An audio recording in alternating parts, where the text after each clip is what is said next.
That night, after the dishes were washed and the lights dimmed, James and Diep moved through their small wooden house with the gentle rhythm of people who had already learned each other's silences.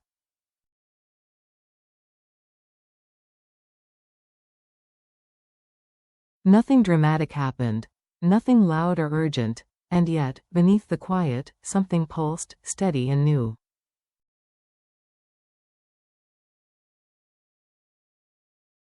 In the bedroom, James folded the blanket at the foot of the bed while Diep brushed her hair in long, slow strokes.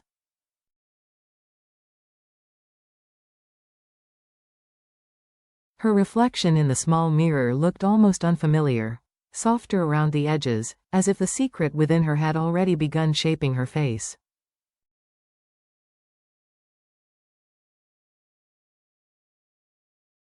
James glanced at her, then paused.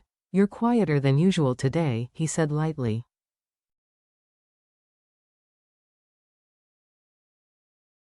"Not suspicious, just noticing. I'm just tired," Diep answered, placing the hairbrush down.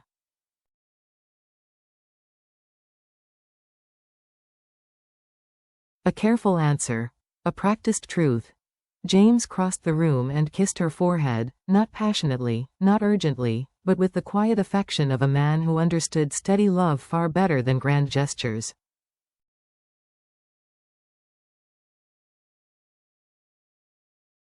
"Go to bed early," he murmured. "I'll close the shutters." She lay beneath the blanket listening to the familiar sounds of their home, the soft thud of wooden frames, the rattle of shutters catching in the evening breeze.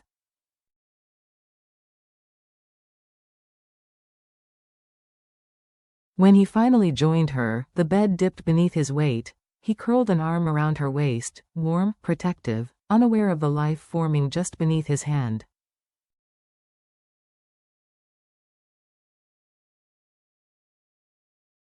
For a moment, she almost told him. The words rose, "James, there's something," and her breath trembled.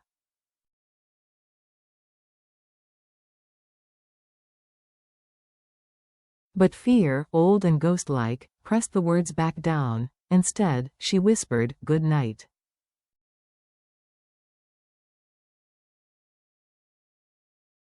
James didn't ask for more. He simply pulled her closer, his breath settling steadily against the back of her neck.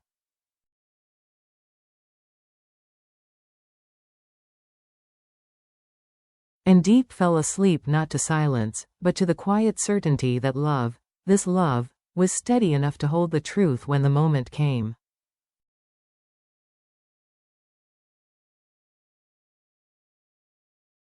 The next morning broke gently, with that same pale gold light filtering through the curtains.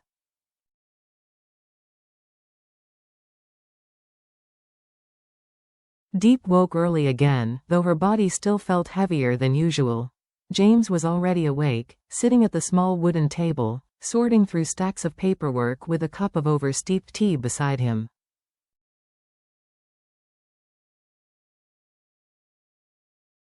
He looked up and smiled, a tired, honest smile that softened his whole face. "Morning, love."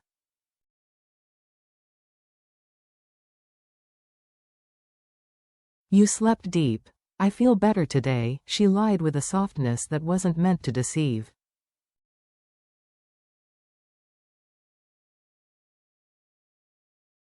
As she poured water into the kettle, her hand trembled slightly, not from dizziness this time, but from the growing weight of the unspoken truth.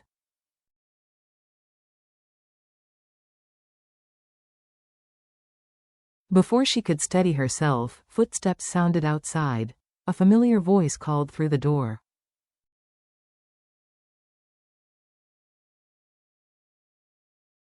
"Diep? James? Are you awake?" It was James's mother. Diep froze. Not because she feared her mother-in-law, far from it.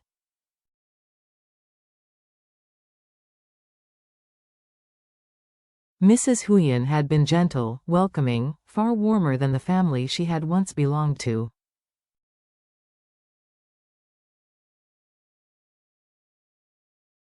But intuition, especially a mother's intuition, was a dangerous thing when one was trying to hide something fragile.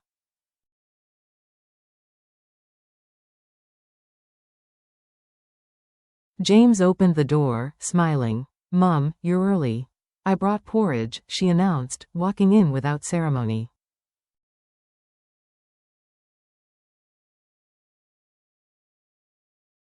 "Good for the stomach." Her eyes, sharp and assessing, landed on Diep almost immediately.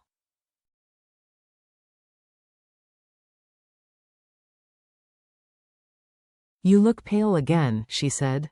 "Come here." Before Diep could protest, the older woman took her wrist lightly, checking her pulse the old countryside way, slow, attentive, reading more from touch than science.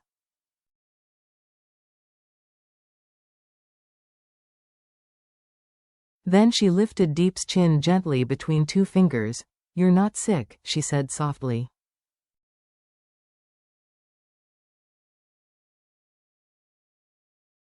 "You're different." Diep's breath caught. She tried to speak, but Mrs. Huyen raised a hand.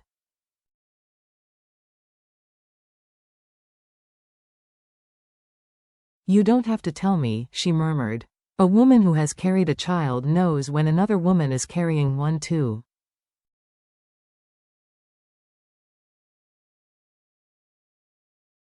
Diep's heart slammed against her ribs.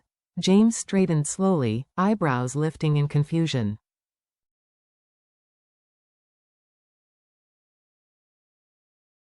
"Mum, what are you talking about?"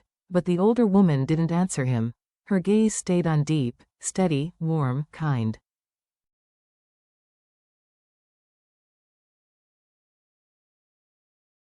"You don't look afraid," she said gently. "You look protective. That's how I knew with James too."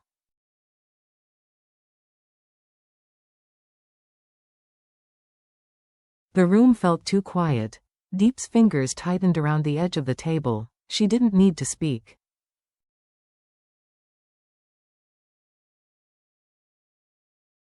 She didn't need to confirm anything. Her silence became its own confession. James's breath stopped.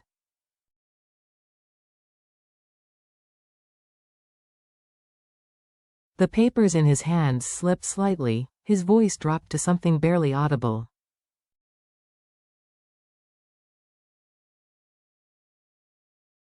"Diep, is it true?" She lowered her gaze, not ashamed, just overwhelmed. Her hand moved slowly, almost shyly, toward her abdomen.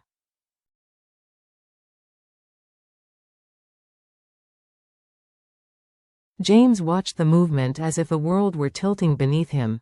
It was Mrs. Huyen who finally broke the silence, her voice thick with sudden emotion.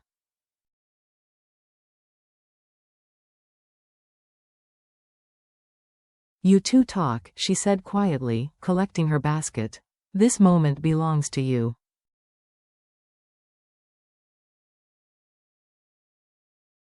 And she slipped out, closing the door gently behind her. The room remained still.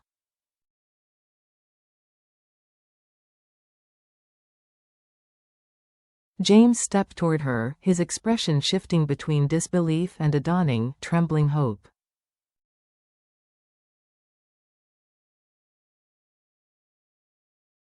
"Diep, why didn't you tell me?" She looked up, her voice no louder than a breath. "Because I wanted to be sure before I placed hope in your hands."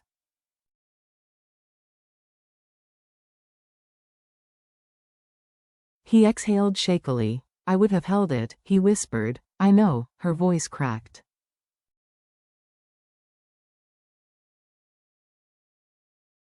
"That's why I was afraid." James didn't rush to her. He didn't bombard her with questions.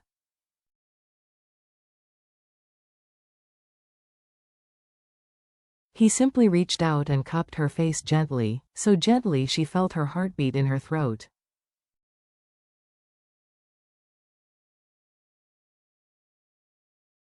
"How long have you known?" "Yesterday. And you carried it alone?" "Yes. Are you happy?"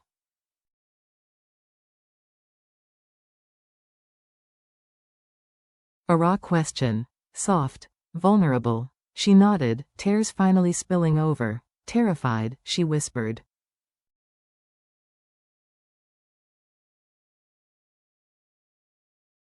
"But happy." James pulled her into his arms so tightly her feet lifted slightly off the ground.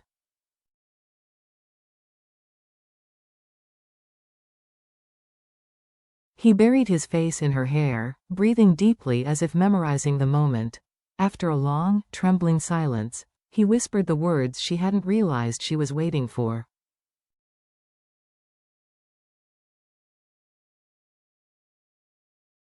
"We'll protect this. Together." Her hands tightened around his shirt. And something inside her, something that had been small and trembling since yesterday, finally softened.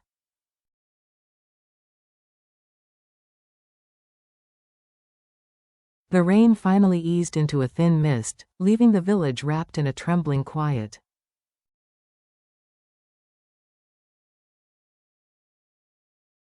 Inside the dimly lit room, James stood by the wooden table, palms pressed tight against the surface as if grounding himself was the only way to keep from falling apart.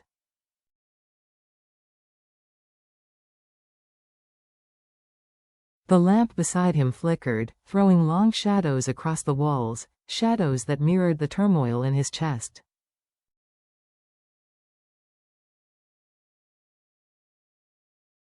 Diep stepped in quietly, her clothes still damp from the earlier storm. She hesitated for a moment, studying his rigid posture.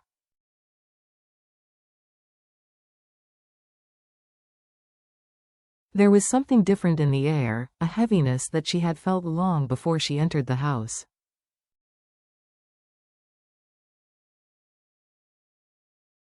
"James?" Her voice was soft, almost carried away by the whispering wind outside. "An muon noigi voyam?"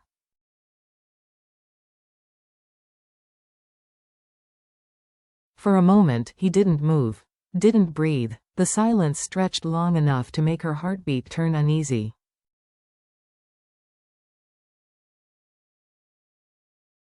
Finally, he straightened and faced her. His eyes told her everything before he spoke.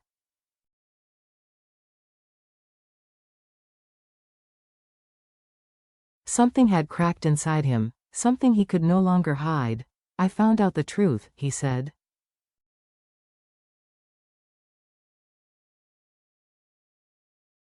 "About last month. About the phone calls. About why you've been avoiding me." Diep froze, her breath, her pulse, even the warmth in her fingertips, all suspended.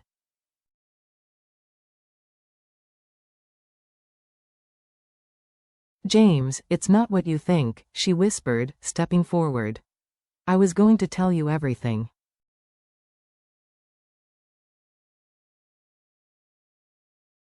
"I just needed time," he cut in, his tone not sharp, just exhausted. "Em can thoi jian de jiao an? He de quay din zem ko nen tu nyan kong?"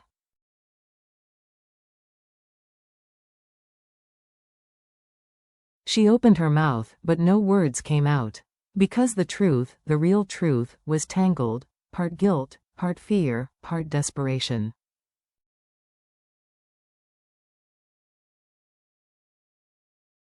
She had thought she could protect him by staying silent. She had thought silence was safer than honesty.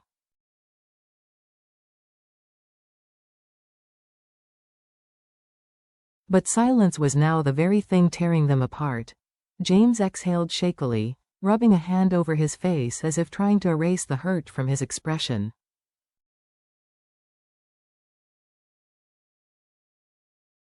"Diep, an da tin em bang tat ka nungi an ko. Va an da gi, no matter what happens, at least we'd face things together."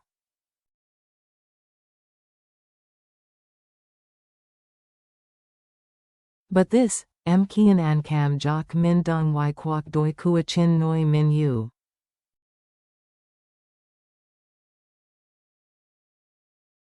His voice cracked on that last word, and that was what shattered her. She stepped closer, her fingers trembling as they reached for him.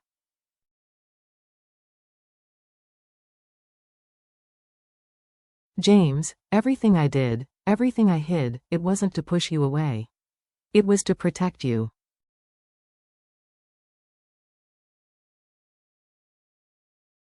Her voice wavered. "Please, let me explain.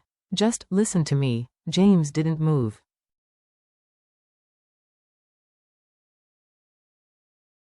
His breath was unsteady, the kind you take when you're holding back something sharp and painful.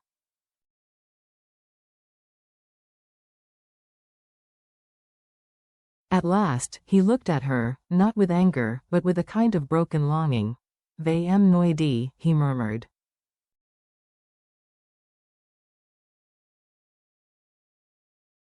"Tell me the truth, the whole truth. No more hiding." Outside, the wind hushed as though the world itself was waiting.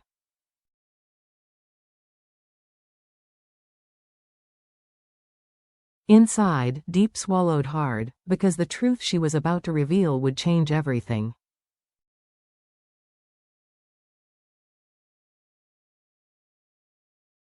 "James," she whispered, bracing herself, "there's something you don't know.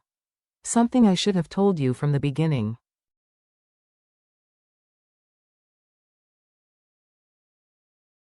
She drew in a trembling breath. "And it starts with the night I disappeared."